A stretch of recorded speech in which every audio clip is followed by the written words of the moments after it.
We were recently invited to do a talk at a seminar for the Porsche Club Great Britain. And rather than talk about all the usual faults that you can read about elsewhere on the internet, we went off on a tangent slightly. And one of the things that seemed to pique people's interest was a discussion about the chassis number and the number of cars we see with a dodgy identity. I suppose the obvious question is, does it really matter? Well, if you're buying a £500 snotter, then no, it probably doesn't. But if you're buying an expensive sports car, then yes, it does. Whether you're paying £5,000 or £50,000, it's a lot of money, no matter how much you've got. The question I always come back to is why? Why has the identity been changed? Is there a good reason? Inevitably, the answer is because there's something to hide in the car's history. That could be due to accident damage or a stolen car parading as one with another ID. And there's always a risk that you get a knock on the door and the police, or the 50 if you're in the States, come and take the car away and you're left with no car and no money. Personally, I don't think it's something we pay enough attention to, which is why I'm doing this video. And I'm guilty of not checking cars thoroughly myself. I can remember buying cars when I was a lad without checking any numbers at all. I mean, it's quite exciting buying a new car, and often the seller will put you under pressure to get the deal done and use various tactics to distract you from any issues that he might know about. So how do you check the identity of a car properly? You might check the registration number matches the V5. In the UK, we have one of these documents, which interestingly says this document is not proof of ownership, but this is the form we use to notify the authorities of a change of owner. And this has lots of useful information inside, including the chassis number. And if you want to make it look like you know what you're doing, you can check that chassis number against the identity in the windscreen, or even the riveted plate in the boot, or the sticker on the door pillar. The problem is, if you've got a printer at home, you can easily make a new one of those stickers. And the plate here is very easy to remove and swap between different cars. And this sticker here, again, you can buy these off the internet, and would you even notice if it wasn't there? You can actually see this is a genuine one because you can see the watermarks on the sticker itself. So the only reliable number is the one that's stamped into the body, and this is usually found under the bonnet of a Porsche. Is it a bonnet? Surely the engine should be in the bonnet, but it's not the boot lid because that's at the back, except it's not on a 911. I think the Americans have got it right by calling it a frunk. So I shall call it the frunk, the front trunk. And this is relevant to all cars, not Porsches. Early cars are stamped into the panel next to the fuel tank. And 996s, 997s, Boxsters, Caymans are stamped into a panel below the windscreen next to the battery. And later cars, 991s, 981s and onwards, are stamped into the floor in front of the driver's seat. So I've got a few examples here. Not all cars have the windscreen number. Some have different stickers excreted around the body. And it's worth noting as well that various different styles of stamp have been used over the years. So it's good to compare with other similar cars. Also, the format has changed over the years too. I might do another video detailing what all the different digits on the VIN mean and how the format's changed over the years. But for now, I'll concentrate on how to spot a dodgy number. You'll notice as well, I've actually disguised the actual chassis numbers in these examples, but I will tell you a bit of backstory about the cars in question. The ones I've shown already are genuine stamps from the factory. So this next one, this is the riveted plate. as I've already said, not the best tag to use for the car's identity anyway. And on first glance, it actually looks good and would easily fool someone who wasn't familiar with the cars.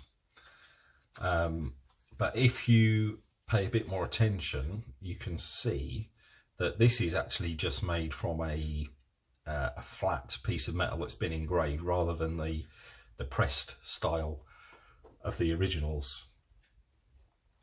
And if you look even closer, you can see it gets worse.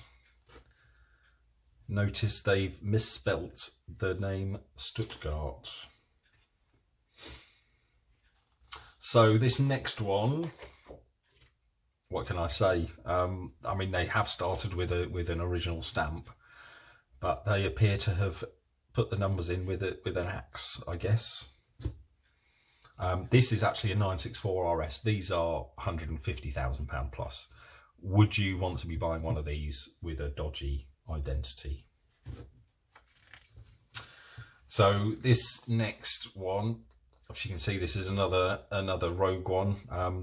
All the digits should be stamped onto this raised area here. See, they go all the way off the end, and obviously the letters are all uneven and stamped at different angles as well. This is a 993 Turbo, which they're around £100,000, and that's an awful lot of money to be playing games with. And when you look underneath this panel, it actually gets even worse. You can see this whole section has been cut off another car and welded onto this chassis, and you can even see some other numbers here underneath. So there's no way to tell what this car came out of the factory as originally. This is actually the same car as the engraved plate I showed earlier. So this one. This panel, although the numbers are in the raised area, this has actually been skimmed over with filler, and these numbers are just scribed into the surface of the filler. Again, there are a few digits of another number visible underneath, but you can't access it easily with the fuel tank in place. This was a 930, which was advertised for 80,000, and after some more work, so checking the spot welds and such, we discovered the shell had been converted from left-hand drive to right-hand drive and given the identity of a UK car. If I had to guess, I'd say the original was too rusty to repair, as is often the case with our wonderful climate here, and a suitable car stolen to order, which was then converted to right-hand drive and given the new ID. I mean, it's much quicker to steal a car than repair a rusty one, but also impossible to know what this car was originally. Should be easy to spot that this isn't the real deal by now. You can see all the numbers are uneven, the wrong type of stamping. This was a bog standard 964 Carrera, so not on a especially valuable car in the scheme of things. And this one had also had a heavy side impact at some point. This was an interesting one.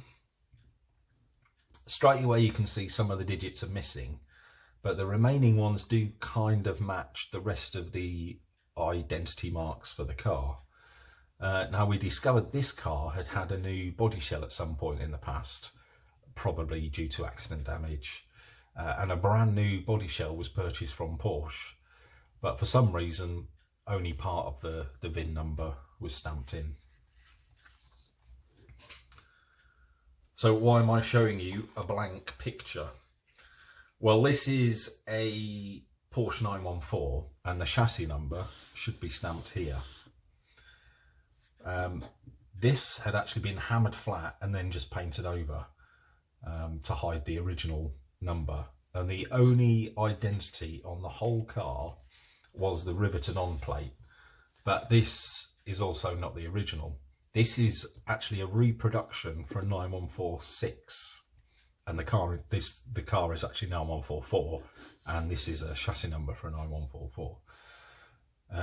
This number should actually have been stamped down here, and you can also see the rivets are not very good either. This car was a US import with no history, so again, another car there's no way to know what the car was originally. And one final one. What do you think? Well, this is actually a genuine Porsche stamp. This was a mistake done in the factory, which has been crossed out and then re-stamped while it's still in the factory in Stuttgart. And you can tell that because in the corner here we have the official Porsche stamping. So I hope that's been useful and helped some of you find the right car before spending your hard-earned cash. If you already own a Porsche or two, no doubt you're going to be popping into the garage in a moment to check yours out. I mean, this is only a small selection of some of the dodgy cars we've seen, but bear in mind the vast majority of cars are legal, correct, and have the proper title. Just remember, if it looks like this, it's okay, and if it looks like this, it's probably dodgy. If you're in any doubt, obviously you can always get in touch with an expert to check it for you.